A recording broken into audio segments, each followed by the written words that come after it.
গত ডিসেম্বর মাসে আমরা প্রথমে গ্যাংটক ঘুরেছিলাম।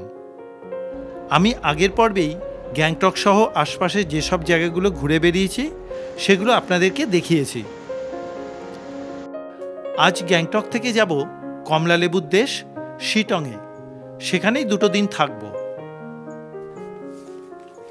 আর আমরা ঘুরে দেখব মংপুর রবীন্দ্র ভবন, যোগীঘাটের পাহাড়ি নদী, Bagora pine forest, chimney park, orange garden, Dow Hill, Ahaldara, Girda পাহাড়, নেতাজি সুভাষচন্দ্র বসুর বাসগৃহ ছাড়াও আরও 5খানা দেখার জায়গা।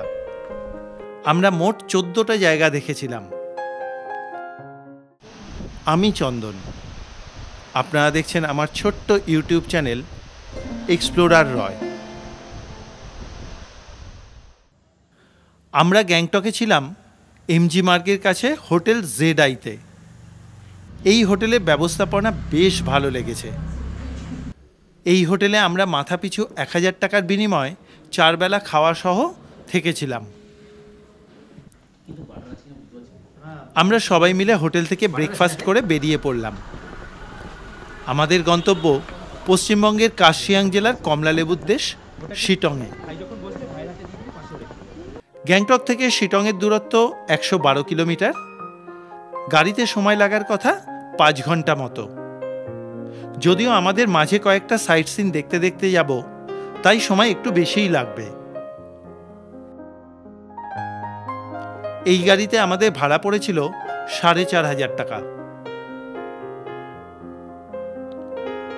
আমরা পাহাড়ের একের পর এক গ্রামের সৌন্দর্য দেখতে দেখতে প্রায় 3 ঘন্টা রাস্তা চলার পর মংপুর সিংকোনা বাগানের মধ্যে ঢুকলাম। দেখলাম এখানে পাহাড়ের ঢালে প্রচুর সিনকোনা গাছ চাষ করা হয়েছে। মংপো বিখ্যাত ম্যালেরিয়ার ওষুধ তৈরির প্রধান উপাদান সিনকোনা গাছের জন্য।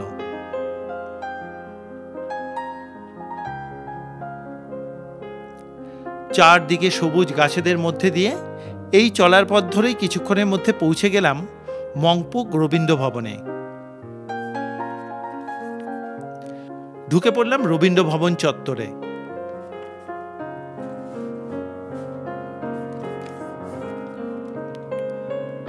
এবারে মাথাপিছু 25 টাকা করে টিকিট কেটে নিলাম। মংপুর এই বাড়িটা একসময় ছিল কারখানার প্রধান কুইনোলজিস্টের। তিনি ছিলেন রবীন্দ্রভক্ত লেখিকা মৈত্রী দেবীর স্বামী মনমোহন সেন। কবিগুরু যখন কালিম্পংয়ে আসেন, তখনই মৈত্রী দেবী কবিগুরুকে মংপুতে আসার আমন্ত্রণ জানান। তার ডাকেই কবিগুরু সবার প্রথমে মংপুতে আসেন 1938 সালে 21শে মে। তখন কবিগুরু হিমালয়ের এই মংপুর শোভা দেখে মুগ্ধ হয়ে গেছিলেন। তাই তিনি প্রকৃতির সৌন্দর্যের টানে এরপরে আরও 4 বার কিন্তু এই জায়গাতে এসেছিলেন। প্রতিবারেই তিনি এখানে 2-1 মাস করে কাটিয়ে গেছেন। আমরা এই রবীন্দ্রনাথের স্মৃতিবিজড়িত বাংলোটি দেখে বেরিয়ে পড়লাম। আবার গাড়িতে উঠে চলা শুরু। এবারে আমরা যে পথ ধরে চলেছি, এই পথে তুলনামূলক গাড়ির সংখ্যা খুব কম। পথে ছোট ছোট পাহাড়ি গ্রাম চোখে পড়বে। চলার পথের প্রতিটা বাঁকে বাঁকে প্রকৃতিকে আমরা নতুন রূপে খুঁজে পাচ্ছি। এই যে দেখুন, এখানকার বাড়িগুলো কত সুন্দর করে তৈরি করা হয়েছে। যেদিকেই তাকাই না কেন, মনে হয় পৃথিবীর সমস্ত শান্তি এখানে বিরাজ করছে। চারদিকে পাহাড়ের অপূর্ব সুন্দর এই পরিবেশ আমার দেহ মনকে অনেক বেশি আনন্দ দিচ্ছে। আর চোখের সামনে সবুজে ঢাকা এই পথ আমার চোখকে কতটা শান্তি দিচ্ছে তা বলে বোঝাতে পারবো না।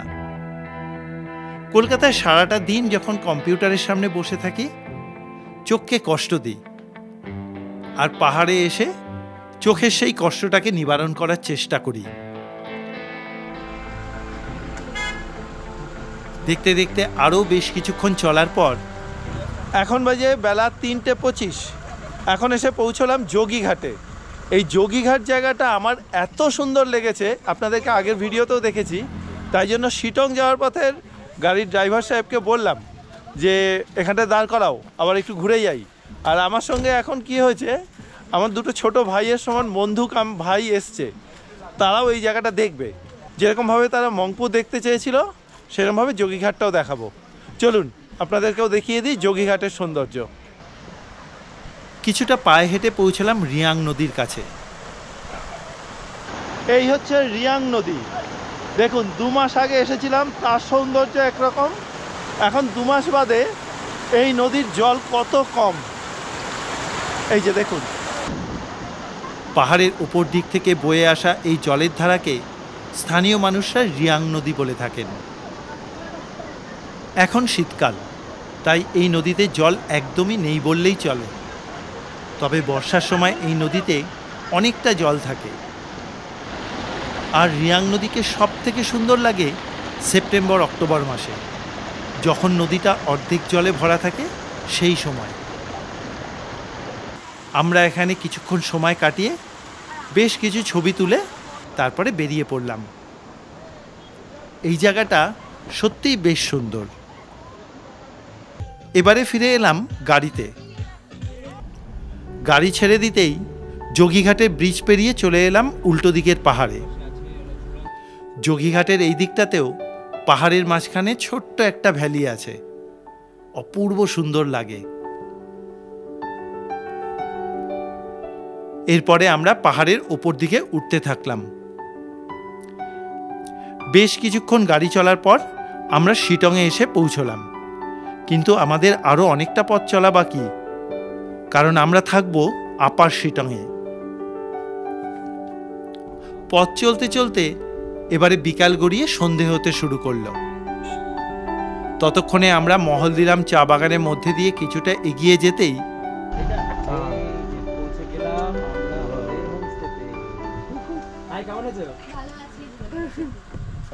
নমস্কার। আর ওর নামটা কি জানো? মধু। মধু, মধু ভাই, अरे आ जाओ इधर। सब कुछ अच्छा है? ভালো স্যার। বাস বাস, খুব ভালো। মনে আছে তো আমাদেরকে? এই এখন 5:15 বাজে এসে পৌঁছলাম আমাদের আপার শিটংয়ের হোমস্টেতে। আপনাদের কিন্তু আগের একটা পর্বে যখন আমি শিটংয়ে এসেছিলাম, যে হোমস্টেতে ছিলাম, সেই হোমস্টেতে থাকার কথাই কিন্তু আমি শেখরদাকে বলেছি, কারণ এই হোমস্টে থেকে কাঞ্চনজঙ্ঘা খুব ভালো দেখা যায়। আপনাদেরকে সেটাও দেখিয়েছি। এই জন্যই কিন্তু আবার এই হোমস্টেতে এসেছি, এবং আগামীকাল সারা দিন আমরা এর আশপাশে বিভিন্ন জায়গা ঘুরে দেখব, মেনলি কমলা লেবুর বাগান ঘুরে দেখব। চলুন এখন ভেতরে যাওয়া যাক। রাতের বেলাতে হোমস্টেটা খুব সুন্দর লাগছে। ঘরে ঢুকে দেখলাম ঘরগুলো আরো সুন্দর করে সাজানো হয়েছে।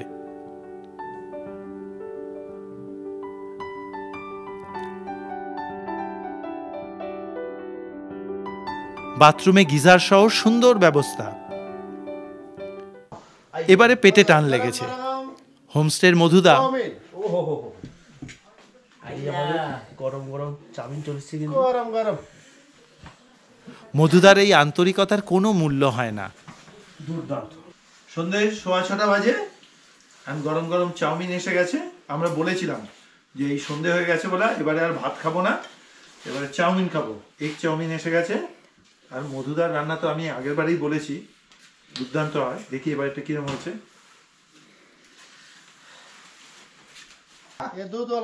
হ্যাঁ হ্যাঁ হ্যাঁ, চাউমিন শেষ করেই চা। আমাদের খাওয়া বেশ ছিল, কিন্তু দার্জিলিং টি, দার্জিলিং টি চলে এসেছে একেবারে। শান্তি। এই ঠান্ডার মধ্যে এই গরম চাটা খুব দরকার ছিল। এরপরে রাত 9:30টায় আমাদের ডিনারের জন্য ডাক পড়ল। রাতে মেনুতে ছিল ভাত, ডাল, সবজি এবং 2টো করে ডিমের কারি।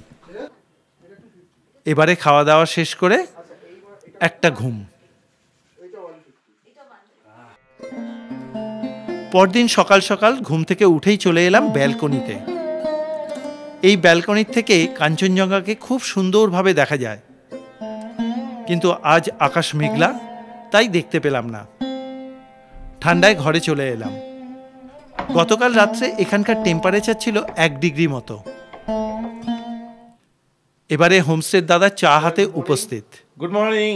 চা এসে গেছে বাহ আপনাদের? বাহ বাহ। মিল্ক টি, ব্ল্যাক টি। আসুন আসুন আসুন, ভেতরে আসুন, বাইরে দাঁড়িয়ে কেন?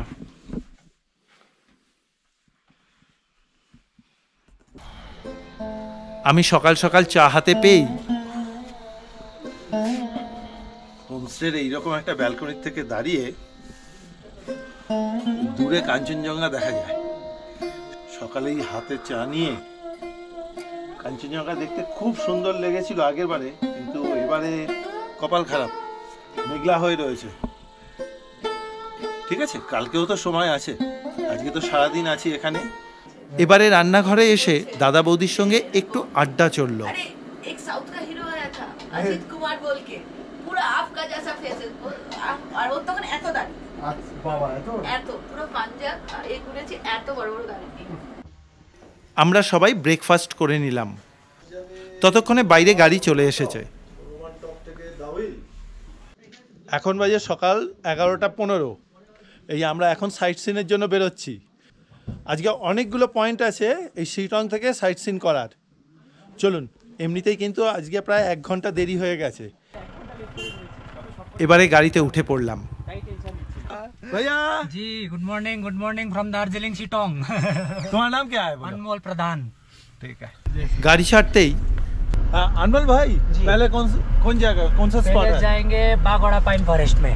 বাগোড়া পাইন जी ঠিক ভাই, চলো। তখন আমরা গাড়ি থেকে শিটং গ্রামকে দেখতে দেখতে এগিয়ে চললাম। কিছুক্ষণের মধ্যেই আমরা বড় বড় পাইন গাছের জঙ্গলের মধ্যে পথ ধরে এগোতে থাকলাম। ততক্ষণে পাইন গাছের মধ্যে দিয়ে মেঘেদের দল আমাদেরকে ঘিরে ধরল। যেতে যেতে মনে হচ্ছিল আমরা যেন স্বপ্নের মায়াপুরীতে পৌঁছে গেছি।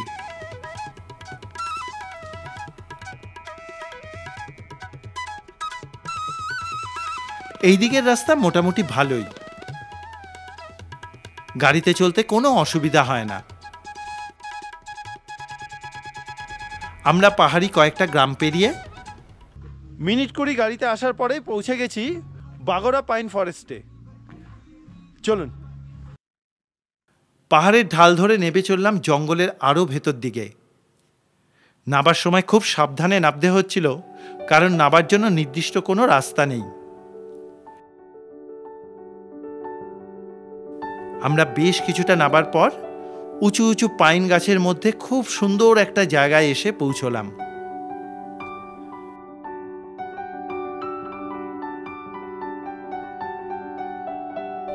চারদিকে পাইন গাছের মধ্যে আমরা কিছুটা সময় কাটিয়ে বেশ কিছুক্ষণ ধরে ফটো সেশন করে তারপর পাইন ফরেস্ট থেকে বেরিয়ে পড়লাম। গাড়িতে উঠে আবার এগিয়ে চলা।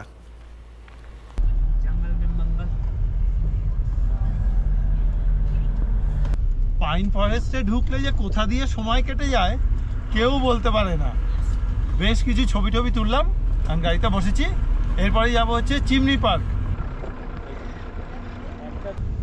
এখান থেকে চিমনি পার্কের ডিস্টেন্স মোটামুটি 5 থেকে 6 কিলোমিটার, কিন্তু গাড়িতে যেতে সময় লাগবে 25 মিনিট থেকে আধ ঘন্টা মতো। তখন আমাদের গাড়ি পাইন গাছের জঙ্গলের মধ্যে দিয়ে আঁকাবাঁকা পথ ধরে আবার কখনো বা মেঘে ঢাকা রাস্তা দিয়ে এগিয়ে চলল। যেতে যেতে প্রতি কটা বাঁকে প্রকৃতি নতুনভাবে আমাদের কাছে তার রূপের ডালি তুলে ধরছে। সত্যি এইদিকে চলার পথটা অপূর্ব সুন্দর। দেখতে দেখতে আমরা একটার পর একটা পাহাড়ি গ্রাম পেরিয়ে এসে পৌঁছলাম। এখন বাজে বেলা 12:45। এসে পৌঁছলাম চিমনি পার্কে। এই সামনেই চিমনি পার্ক। এখন টিকিট কাটতে হবে, যাওয়া যাক। 5 জন তো? হ্যাঁ, 5 জন। 20 টাকা করে টিকিট কেটে ঢুকে পড়লাম। এই হলো চিমনি পার্ক। এইখানে ইটের তৈরি ইংরেজ আমলের একটা চিমনি আছে।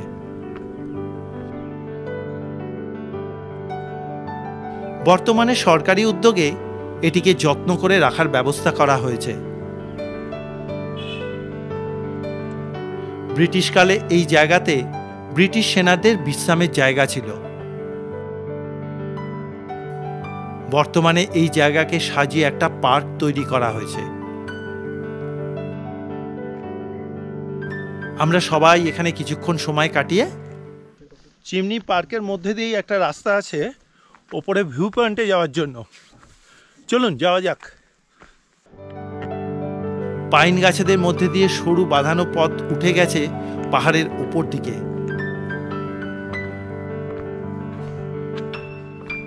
কিছুটা দূরে এগোতেই একটা ভিউ পয়েন্ট দেখতে পেলেও এখান থেকে সেরকম কোনো সুন্দর ভিউ পেলাম না। এবারে ফিরে চললাম গাড়ির দিকে। এবারে গাড়িতে উঠে পড়লাম। এবারে আমাদের গন্তব্য ডাউহিল। এই ডাউহিল জায়গাটা নিয়ে লোকমুখে অনেক গল্প প্রচলিত আছে, সে না হয় ওখানে গিয়েই জেনে নেব। দেখতে দেখতে আমরা একটা স্কুলের সামনে এসে পৌঁছলাম। অনেকে মনে করেন এই অঞ্চলে অশরীরীদের আনাগোনা আছে। স্থানীয় মানুষদের সঙ্গে কথাবার্তা বলে জানলাম সবই মিথ্যা প্রচার। আমরাও এখানে ঘুরে বেরিয়ে সেরকম কোনো কিছু লক্ষ্য করলাম না। এবারে আমরা এখান থেকে বেরিয়ে চললাম কার্শিয়াংয়ের বিখ্যাত হনুমান টপ দেখতে। গাড়িতে সময় লাগবে মিনিট 10 মতো।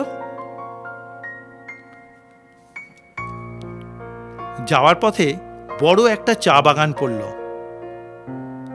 এখান থেকে জায়গাটা খুব সুন্দর লাগছে। চলতে চলতে চা গাছে ফুল দেখে নেমে পড়লাম গাড়ির থেকে।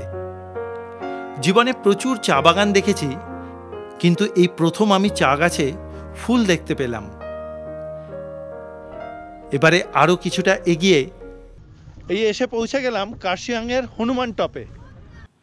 তখন মেঘেদের মধ্যে দিয়ে হনুমানজির বিরাট এক মূর্তি দেখতে পেলাম। এখানকার সুন্দর রাস্তার সঙ্গে চা বাগান আর মেঘেদের আনাগোনা এই জায়গাটাকে আরো মোহময়ী করে তুলেছে। আমরা এখানে বেশ কিছুটা সময় কাটিয়ে গাড়িতে উঠে পড়লাম। হনুমান টপ দেখে এবার আমরা যাচ্ছি গিরদা পাহাড়। এই গিরদা পাহাড়ে কিন্তু আমি এবারে প্রথম যাচ্ছি। আবার বেশ কিছুক্ষণ গাড়িতে বসে পাহাড়ি সৌন্দর্যকে উপভোগ করতে করতে এই এসে পৌঁছে গেলাম গিরদা পাহাড়। চলুন, সামনে ভিউ পয়েন্ট আছে, সেখানে যাওয়া যাক। এই অঞ্চলটাও বেশ সুন্দর লাগছে।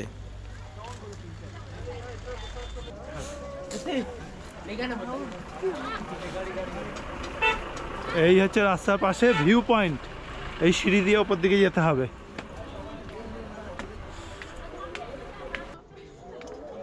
উঠে এলাম ভিউ পয়েন্টে। পাশে একটা রোপওয়ে দেখতে পেলাম। এই যে রোপওয়েটা, এটা জানতে পারলাম এটা নাকি ইংরেজদের আমলে পরে কিছুটা মডিফাই করা হয়েছিল। এই জায়গা থেকে আশপাশের জায়গা খুব সুন্দরভাবে দেখা যায়। আকাশটা পুরো মেঘে ঢেকে রয়েছে, না হলে এখান থেকে উল্টো দিকে পাহাড়ের যে বিউটিটা পেতাম অকল্পনীয় সুন্দর। এখন মেঘের মধ্যে দিয়ে কিছুটা ফাঁক ফাঁক দিয়ে দেখছি।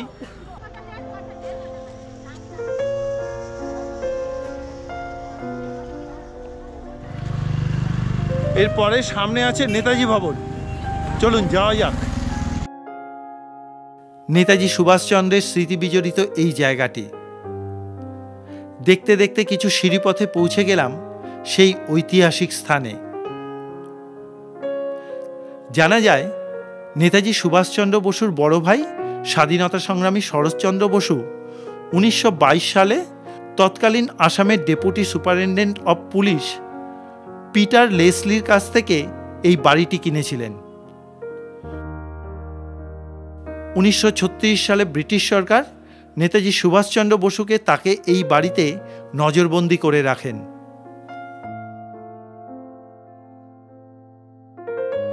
এই বাড়ির ভেতরে তার লেখা বিভিন্ন মূল্যবান ঐতিহাসিক চিঠি ছাড়াও তার ব্যবহৃত খাট, ড্রেসিং টেবিল, পড়ার টেবিল, চেয়ার সবই আজও সাজানো রয়েছে। একদম ভেতরে কোনো ফটোগ্রাফি অ্যালাউ নেই, কিন্তু একটা বারান্দা মতন জায়গা আছে যে জায়গাটাতে ফটোগ্রাফি অ্যালাউ আছে। আমি সেইটুকু পর্যন্ত আপনাদেরকে দেখিয়ে দিতে পারলাম।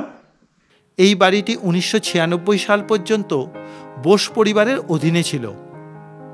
রাজ্য সরকার 1997 সালে বাড়িটি সংস্কার করে 2000 সালে বাড়িটি জাদুঘর হিসেবে সর্বসাধারণের জন্য খুলে দেওয়া হয়েছে।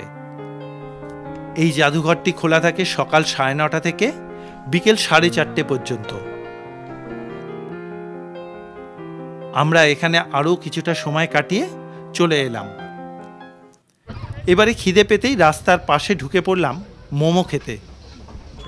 এই যে মোমো নিয়েছি, এটা হচ্ছে 70 টাকা প্লেট। আমরা 1 প্লেট নিলাম, আমি আর প্রীতম দুজনে মিলে ভাগ করে খাবো, কারণ এরপরেই আবার হোমস্টেতে যাব।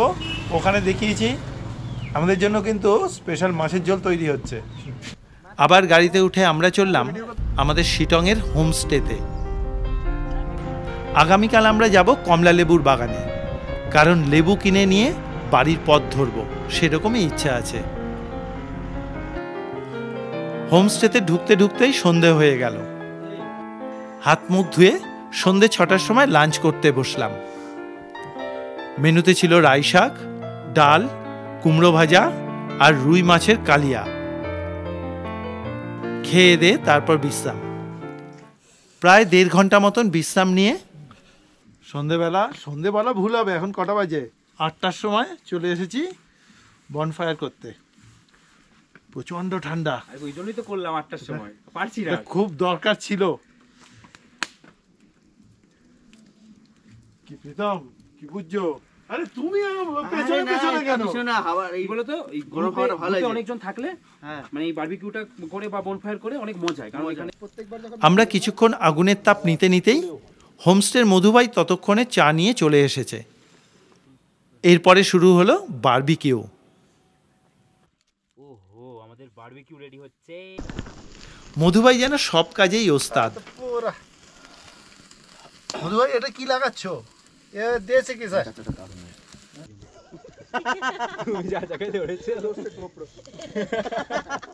কিছুক্ষণ বাদেই চিকেন তৈরি, তারপরে গরম গরম পরিবেশন হলো। খুব ভালো করেছে।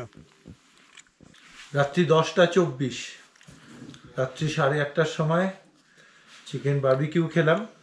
10:24-এ খেতে বসেছি ভাত, আবার চিকেন, তার সঙ্গে ডাল আর কোয়াশের তরকারি। আজকে তাড়াতাড়ি খেতে হবে, কারণ কালকে খুব ভোরবেলা বেরোবো, যতটা তাড়াতাড়ি সম্ভব। সুপ্রভাত বন্ধুরা, খুব সকালবেলা উঠে পড়েই প্রথমে ক্যামেরার সামনে চলে এসেছি, কারণ এই দৃশ্যটা আপনাদেরকে মিস করাবো না। এখনো পর্যন্ত মুখও পর্যন্ত ধুইনি। ঘর থেকে বেরিয়ে ব্যালকনি থেকে ওই যে দূরে কাঞ্চনজঙ্ঘা দেখা যাচ্ছে, এই যে দেখুন। হোমস্টের ব্যালকনি থেকে সুন্দর কাঞ্চনজঙ্ঘাকে দেখা যায়। সকালবেলার এইরকম সুন্দর দৃশ্য দেখার জন্যই তো অপেক্ষায় থাকা। অপূর্ব সুন্দর এক সকাল দিয়ে আমাদের আজকের দিনটা শুরু হলো। আমি কিছুক্ষণ কাঞ্চনজঙ্ঘার দিকে তাকিয়ে রইলাম। আজকে এরপরে ফ্রেশ হয়ে খুব তাড়াতাড়ি বেরোবো, কারণ বহু প্রতীক্ষিত সেই কমলা লেবুর বাগানে যেতে হবে। তারপরে আজকে আমরা ফিরে যাব আবার কলকাতায়। এবারে ফ্রেশ হয়ে ম্যাগি খেয়ে বেরিয়ে পড়লাম। এখন বাজে বেলা 11:15। আমরা শিটং হোমস্টে থেকে বেরিয়ে যাচ্ছি। এখন আমরা বেশ কতগুলো সাইট সিন করতে করতে যাব। মেন জায়গা হচ্ছে আজকে আমরা লেবুর বাগানে যাব, কারণ লেবু কিনবো, সেই লেবু কিনে কলকাতা নিয়ে যাব এরকম ইচ্ছা আছে। দাদা তাহলে আসলাম। ওকে দিদি টাটা, আবার আসবো। ভালো লাগলো, ভালো সময় কাটালাম। গাড়িতে চড়ে বসতেই मधु भाई टाटा। अनमोल भैया पहले कहाँ? आज हम फर्स्ट में जाएंगे मालदेरम टी गार्डन, फिर जाएंगे लेप्चा मोनास्ट्री, फिर जाएंगे नामथिंग पोखरी, उसके बाद आहलडाड़ा, उसके बाद लास्ट में ऑरेंज गार्डन। जहाँ हम लोग ऑरेंज लेना है। ऑरेंज लेंगे आज। लेमू लेमू खाएंगे। আজকের বেড়ানোর লিস্টটাও বেশ বড়। গাড়িতে কিছুক্ষণ চলার পরেই হোমস্টে থেকে বেরিয়ে একটুখানি আসা মাত্রই পৌঁছে গেলাম মহলদিরাম চা বাগানে। এই হচ্ছে মহলদিরাম চা বাগান, অপূর্ব সুন্দর লাগছে দেখুন এই সকালবেলার এই চা বাগান। তখন পাহাড়ের গা বেয়ে পুরো চা বাগান জুড়ে মেঘেরা উড়ে বেড়াচ্ছে। এখানে তখন অপূর্ব এক মায়াবী পরিবেশ তৈরি হয়েছে।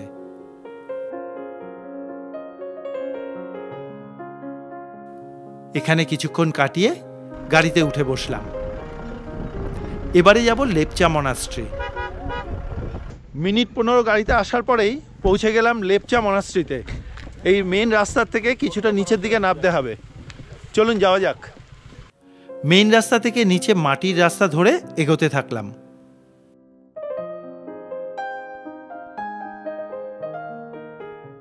উফ, আজকে ব্যাপক হাওয়া দিচ্ছে, প্রচণ্ড ঠান্ডা। শিটংয়ে আজকের টেম্পারেচার সকালবেলা দেখলাম 7, এখানে তার সঙ্গে হাওয়াটা দিচ্ছে তো মানে খুব ঠান্ডা লাগছে। একটু হেঁটেই পৌঁছে গেলাম মনাস্ট্রির কাছে। শান্ত, স্নিগ্ধ, সুন্দর এখানকার পরিবেশ। এই লেপচা মনাস্ট্রিটা বহু বছরের পুরনো। সুন্দরভাবে সাজিয়ে বেদিতে ভগবান বুদ্ধের মূর্তি স্থাপন করা রয়েছে। সম্পূর্ণ মনাস্ট্রিটা মাটি এবং কাঠ দিয়ে তৈরি করা। প্রায় 350 বছরের পুরনো এই মনাস্ট্রি, পুরো সম্পূর্ণটাই কিন্তু মাটি দিয়ে তৈরি। চলুন এরপরে পাহাড়ের একটু ওপর দিকে যাব। ওই ওপর দিকে থেকে এই জায়গাটা দেখতে খুব সুন্দর লাগে, যাওয়া যাক। হেঁটে উঠে এলাম পাহাড়ের আরো ওপরে। তখন এখানে সবাই ছবি তুলতে ব্যস্ত। ওপর দিক থেকে নিচের দিকটা দেখতে বেশ সুন্দর লাগছে।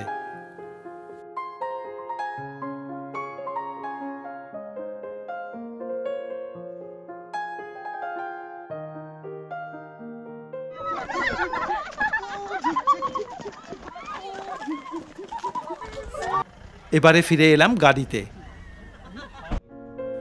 আকাশ কিছুটা পরিষ্কার হতেই পাহাড়ের অপূর্ব সৌন্দর্য দেখতে দেখতে এগিয়ে চললাম। সঙ্গে আমাদের ড্রাইভার ভাই এখানকার সমস্ত কিছুই বুঝিয়ে বলে দিচ্ছিল।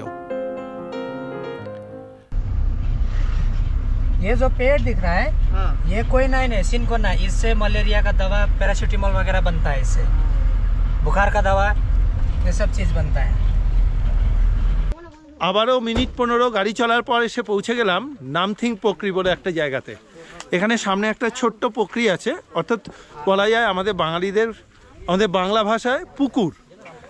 চলুন দেখে নিই। নিচের দিকে কিছুটা নামতেই দেখলাম পোকরিতে জল নেই। এই পোকরির পাশ দিয়ে ঝাউবনের মধ্যে দিয়ে একটা রাস্তা আছে, একটু ঘুরে আসি। বড় বড় ঝাউ গাছের মধ্যে দিয়ে সুন্দর সরু রাস্তা চলে গেছে।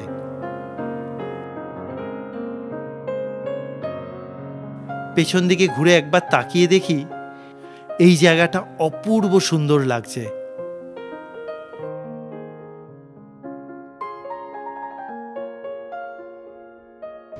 আমি আরো একটু ওপর দিকে উঠে একটা শিব মন্দির দেখতে পেলাম।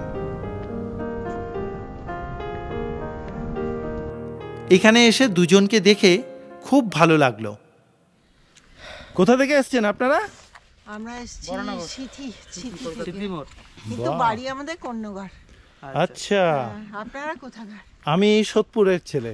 সোদপুর তো কাছেই একদম। আপনাদের বয়স কত? এরকম ভাই যে হাঁটতে হাঁটতে উঠছেন, আমরা দেখে সত্যি অবাক হলাম। ওই তো 69 আর 77। বাহ, সত্যি আপনাদের দেখেই আরো বেশি উৎসাহ পাচ্ছি। অহলদারা থেকে তো আপনি জুতোটা পরেননি কেন আজকের দিনে? ওনাদের সঙ্গে কিছুক্ষণ কথাবার্তা বলে ফেরার পথ ধরলাম। কি অর্ণব, হ্যাঁ ওই দুজন মানুষকে দেখে সত্যি আমরা কতটা উৎসাহী হলাম বলো তো। একদম একদম, মানে এই বয়সে ওনারা যাচ্ছেন উপরে উঠছেন, সত্যিকারে ভাবার। আমরা নয় তো এতটা মাটির রাস্তা এবং খাড়াই রাস্তা উঠতে পারলাম। সত্যি ওনাদের হ্যাটস আপ। একদম একদম একদম এই বয়সে ওনারা উঠছেন। ভাইয়া इसके बाद अहलदारा। আবার গাড়িতে বেশ কিছুটা আসার পর এই এসে পৌঁছে গেলাম অহলদারা ভিউ পয়েন্টের পার্কিংয়ে। এখন সামনে হেঁটে যেতে হবে একটু ওপর দিকে। চলুন যাওয়া যাক, চলো যাই। কিছুটা হেঁটে ওপর দিকে উঠে পৌঁছে গেলাম ভিউ পয়েন্টে। এখানে প্রচুর টুরিস্ট আসেন বলে স্থানীয়রা এখানে ছোট ছোট খাবারের দোকান করেছেন। আমরা এগিয়ে গেলাম ভিউ পয়েন্টের শেষ মাথায়, ওখান থেকে দিগন্ত বিস্তৃত পাহাড়কে দেখব বলে।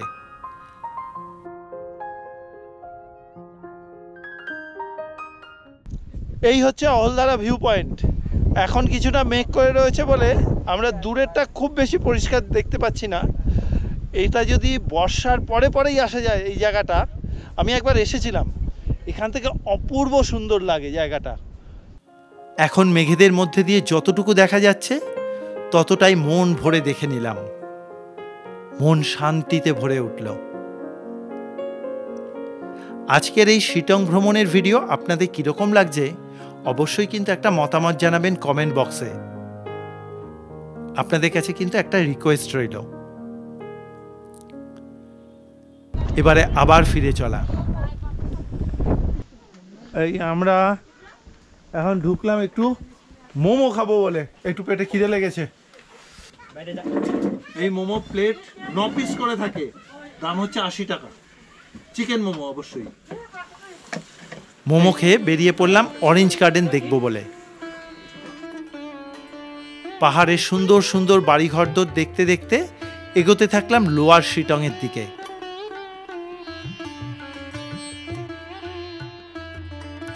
যাওয়ার পথে সবুজ ঘেরা দেওয়া জায়গাগুলো দেখিয়ে ড্রাইভার ভাই জানালো এর ভেতরে অরেঞ্জ গার্ডেন রয়েছে।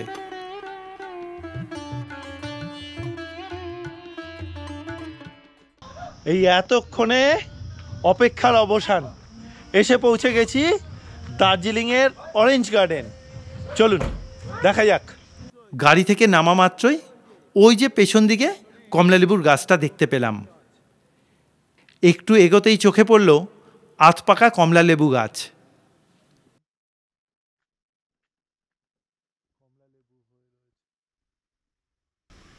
তখন কথা বলে ঢুকে পড়লাম একটা ছোট বাগানে। এখানে ঢুকে দেখি সারা গাছ জুড়ে কত কমলা লেবু হয়ে রয়েছে। প্রতিটা লেবু দেখেই মনে হচ্ছিল যেন পেকে উঠেছে, কিন্তু বাগানের লোক জানালো লেবু পাকতে এখনো 15 দিন লাগবে। মনে মনে খুবই লেবু পাড়ার ইচ্ছা হচ্ছিল, কিন্তু নিজেকে সংযত করতে হলো।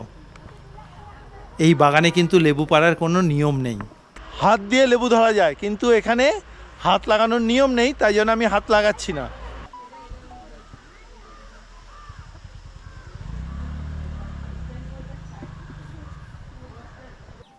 এইবারে চলে এলাম পাশের আরেকটা বাগানে। এখানের বাগানটা বেশ বড়, আর কমলালেবু গাছগুলোও অনেক বড় বড়।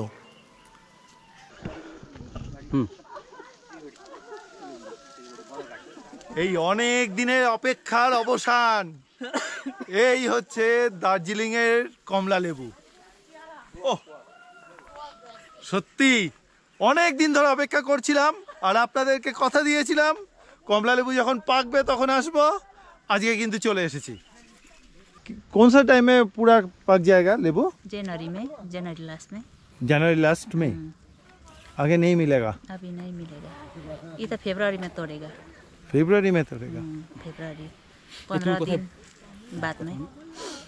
খুব আশা করেছিলাম কমলালেবু বাগান থেকে কমলালেবু কিছু কিনে নিয়ে বাড়িতে যাব, কিন্তু তার হলো না, কারণ কমলালেবু এখনো পর্যন্ত পেকে ওঠেনি। এটা এখনো, এই কমলা লেবুগুলো এখনো তৈরি হতে সময় লাগবে প্রায় 15 দিন।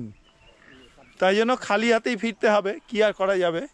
তবে খুব আফসোস থেকে গেল। কিন্তু এবারে অরেঞ্জ গার্ডেন থেকে বেরিয়ে পড়লাম। অরেঞ্জ গার্ডেন দেখা হলো, এবারে সোজা নিউ জলপাইগুড়ি স্টেশন, আর নয় এবারে বাড়িতে। ওইদিকে প্রচুর কাজ পড়ে রয়েছে, সেগুলো করতে হবে তো। চলুন এবার গাড়িতে উঠে পড়ি।